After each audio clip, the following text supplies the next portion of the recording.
Good afternoon, everyone. Here we are at the Global Empowerment Summit again, and I have a new guest after this amazing blockchain conversation. I hope you learned a lot with all the people in the panel, so talented and so into the topic. We wanted to make it very basic so that you can understand the blockchain technology and what's coming. Please rewatch it again. Please try to digest this topic and learn and look around and educate yourself. But now we are here with Svarali Sonar, and we will put something into this conversation, which is very important, especially if you're going into these markets, especially if you're living in an ever-changing world. Emotional well-being is something that we should focus on, and we need it to keep ourselves sane, to keep ourselves healthy. So, hi Swarali, how are you today? Hi, Andre. I'm good. Thank you so much for having me here and organizing this. Thank you. I just have to mute you because we have a little bit of echo. So let's start with you. Who are you? Where are you from? What do you do? And also, if you can share some personal stories, like, for example, what do you do in your free time? What do you do to balance your life? Yes, absolutely. Well, first of all, I'm Swarali Sonar. As in the name suggests that I'm a business psychologist, meaning it's something similar to IO psychology or work psychology. I help my colleagues or peers to, manage their emotions and thoughts and get their tasks done when they are working. So that's basically me in a nutshell in my about my profession. So today, the reason why I chose emotional and mental well-being as a topic is because it's very close to my heart. I think this is where it somewhere overlaps in my personal life as well, because we all go through a lot of turmoil, and it's important that we pay attention to it at the right time. We don't want to go down the downward spiral and just stay somewhere where we can't come up again without any external help. So today I'm going to talk about the importance of the well-being factor as a whole, and what can we actually do to stay in a state of well-being rather than something that's problematic for us. So that's about the session and me. And in my free time, I watch documentaries. I'm interested in physics, philosophy. So somewhere on the lines of what really happens when a star explodes, or how an universe is formed, or are there metaverses or something like that, or or on entirely different level, I can also become completely get immersed into thoughts of why is life, what is the purpose, and why are we walking the earth today. So something like that. So yeah, that's again me. That's something I do in my personal time. Thank you very much. I really loved your introduction, and it's really nice to see that you are interested in so many topics. And it's kind of like the very philosophical way of life. It reminds me of my philosophy sessions and that I had when I was in the high school, and we had this teacher talking about life and the big things. And I didn't really understand it that back then, but I don't even know why they put philosophy classes there at that age level. But yeah, it's something that I grew up into throughout the education and throughout getting older or wiser. So Swarali, you have something very special prepared for us today. So I will bring it up, and let's just do it. I will let you do it, and then I will support you here. And the audience, if you have any questions, we have around 20 minutes with Swarali here. So please make sure you are taking the most out of it. Let's go. So emotional and mental well-being. Andrea, what do you think the name talks about? What, like, wildest guess? Emotional and mental well-being, I believe it's just being peaceful about our own emotions and having a healthy state of mind. Yes, very simply put, you're absolutely correct. So so if we go to the next slide, we can see what exactly we're going to talk about. So, I've come to a realization that most of the times people know what a concept is, but they don't really know the holistic view of it. So, most of the times we know what the concept is, but we don't understand how, why, and when about it. For instance, when it comes to emotional and mental well-being, which is explained on the next slide, we see what well-being is. So like you said, that we are, peaceful, so we are satisfied, we are content with what we do, we are emotionally stable, where you experience positive emotions, but you also kind of, are able to deal with the negative ones, where you have a sense of purpose in your life, you are happy with yourself, you are growing personally and professionally, and you create and maintain positive relationships with the people around you. So that in a nutshell is what well-being is. So most of the times, we have some aspects of it, the other times some other lack, and there's kind of slight imbalance.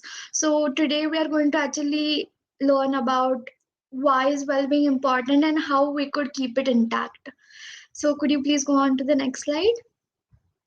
Okay, so going back to the philosophy a little bit, we can talk about how well-being actually works on different planes.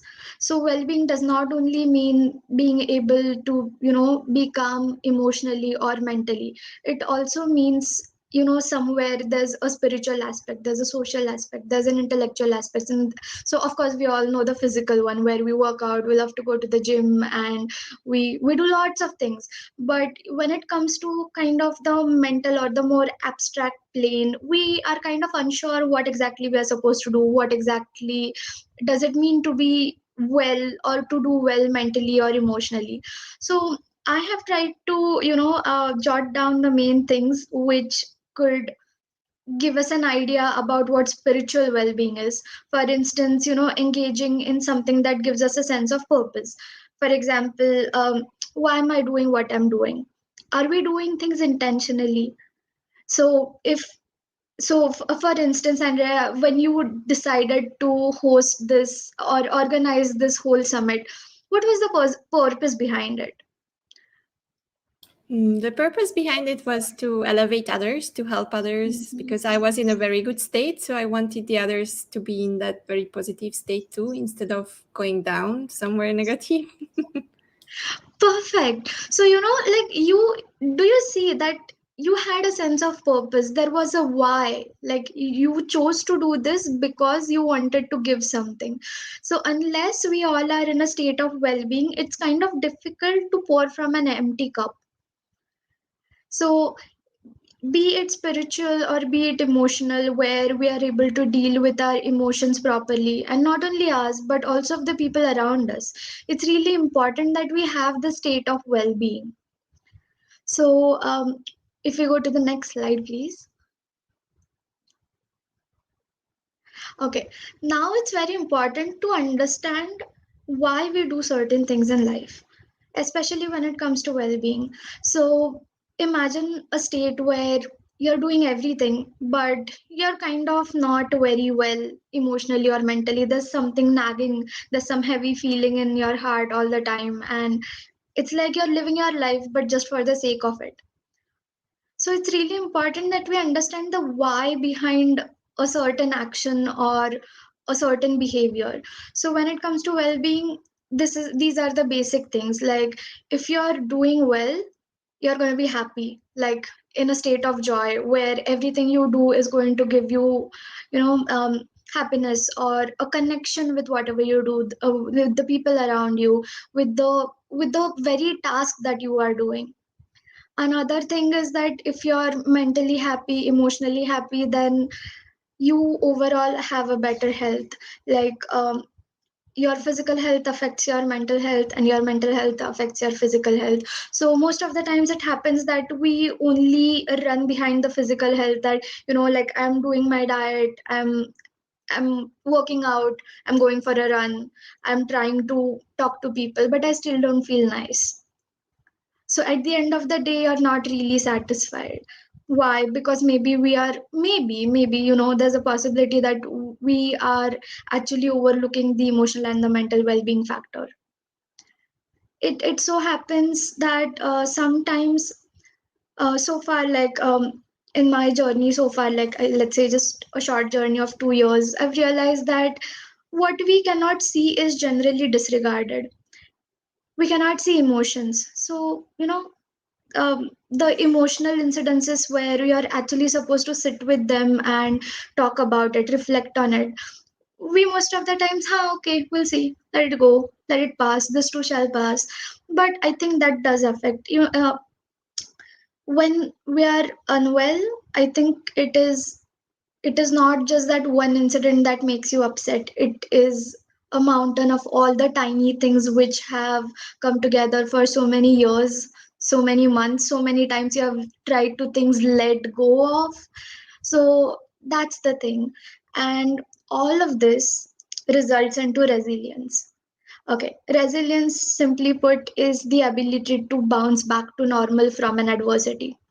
So whenever you are in a problem, whenever I'm in a problem, how easily are we able to reflect on it, resolve it, and get back to our life? So that is resilience. So again, to sum it up, well-being is important because it makes you a better human for yourself, a better individual. And this does not mean better as in, maybe maybe your nature is nice or nature is not. No. So it is more about how you live your life, how the quality of life increases. Yes. Okay. So now that we know why we are supposed to take care of our well-being, here are a little few points which can actually help us. This is like a checklist to see whether you're doing well or not. So sometimes you need to have the sense of belongingness, like you're doing so many things with so many people, but do you feel at peace? Are you content? Are you having a healthy focus?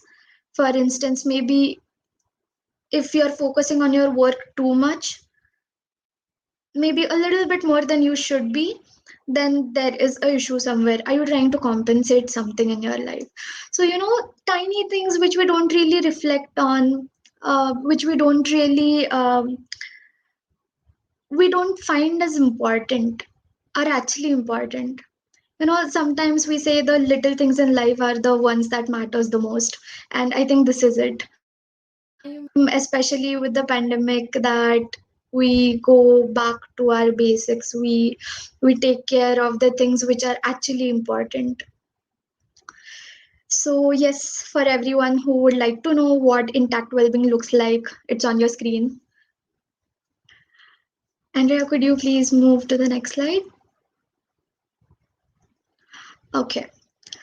So what is languishing? Languishing is when things go down, when they go southward, when you don't know what to do. And how do you know that your well-being is languishing?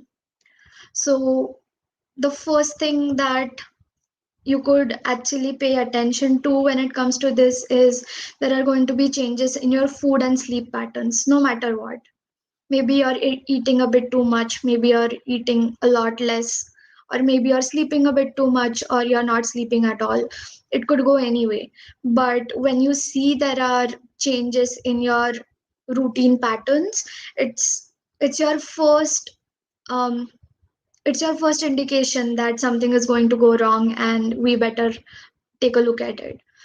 And when it comes to work, it's something like you're not very happy with what you do even though you're engaged in something, or your mood is like, in a moment, wow, I'm really enjoying this, and the another moment is like you're second guessing yourself that what am I doing and why am I doing this, or loss of interest for that matter. Maybe we all love to do something, like maybe Andrea, you have a hobby, I have a hobby, but if our well-being is going to go for a toss, another thing that we could pick up on by ourselves is that we are losing interest in something that we used to love. So these are the small things, like very subtle indications when you can tell that your well-being is kind of going for a toss, and it's time that you pay attention to it. Next slide, please. Okay, so now you know how to find out when your well-being is going down. Now what do you do? Well, like the universal answer, no one size fits all. We go to a counselor, we go to a therapist or a psychologist or anyone you think can help us out, because it's important. We are different in so many manners. We are different physically, we are different physiologically, and most importantly psychologically. We could think we could actually be in a same situation, like right side by side, and still look at the same thing in a very different perspective. So it's important that we actually see a professional instead of doing the home remedies told by others.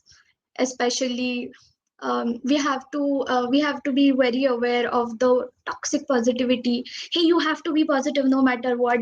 Where's your smile? And just let it go, everything will be fine. No, no, people out there, this is important.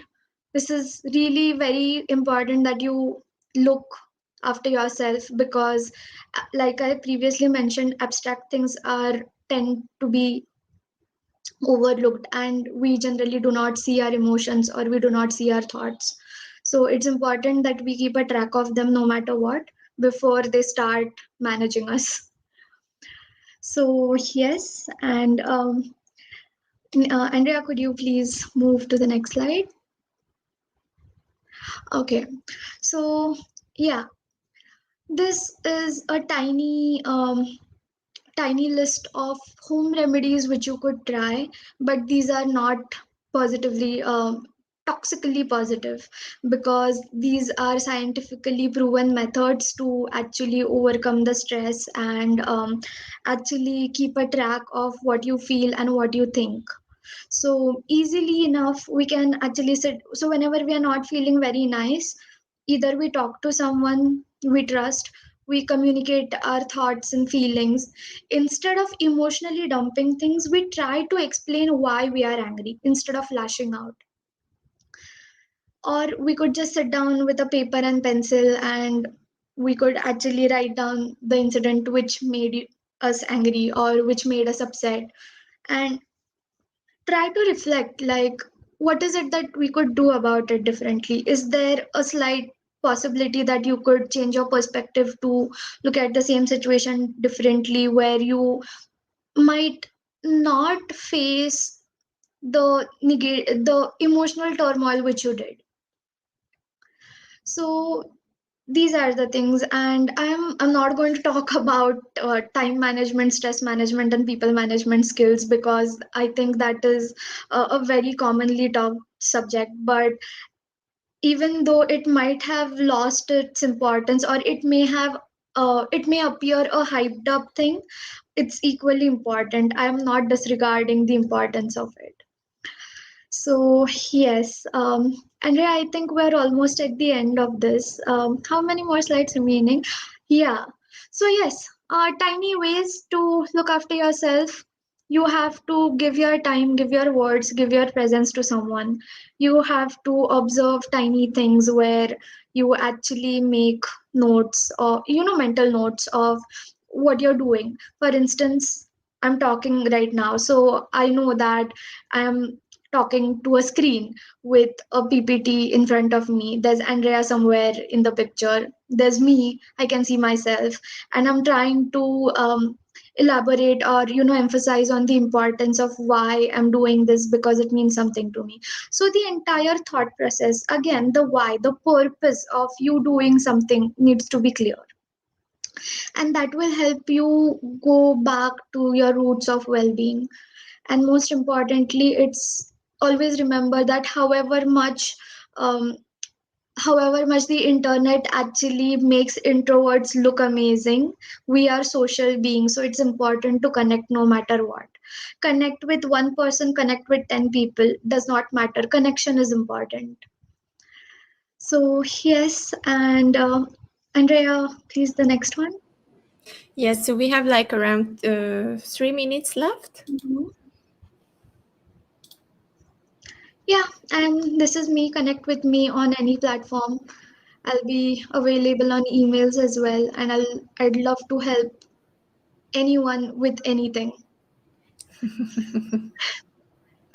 Love it. So it was really a nice presentation. I love that it was easy to digest and it was really, really focusing on the main things, what we need to do.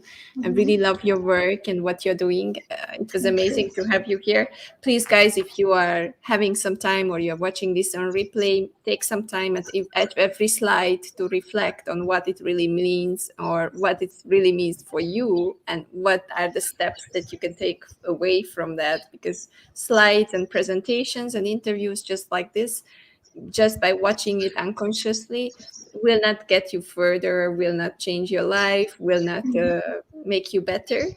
It's important the next step to take something away, to implement something, to reach out, to always do a second step after that. So try to digest. Thank you very much. They really loved it and they enjoyed I see Jagatis and Anis being here and commenting.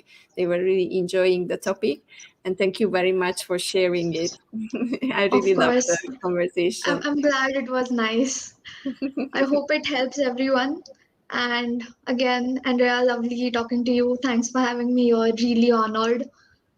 And keep doing such summits so, we can be a part of it We always. will do it every year. Next year is sustainability and maybe in a different form, but we will be here every year. I'm trying to change up the space and changing up the ways how we do it. And Simfong is saying he has been learning and taking notes and connecting. Jagatis is saying thank you. And this was a bit late, but he loves the topic. So Thank you so everyone much. is here. So thank you very much for doing this. And for those who are participants at the summit, please head to the GES workshop room. We are starting very, very soon with Richard Thomas from Australia about conversational marketing for business growth. It's a different topic, but for business and for being an entrepreneur, you also need well-being. So it was just a perfect preparation for the next workshop. Thank you very much, Swarali. Have a beautiful Thank day. you And so thank you much. for your efforts for being here. Bye bye. Bye, guys.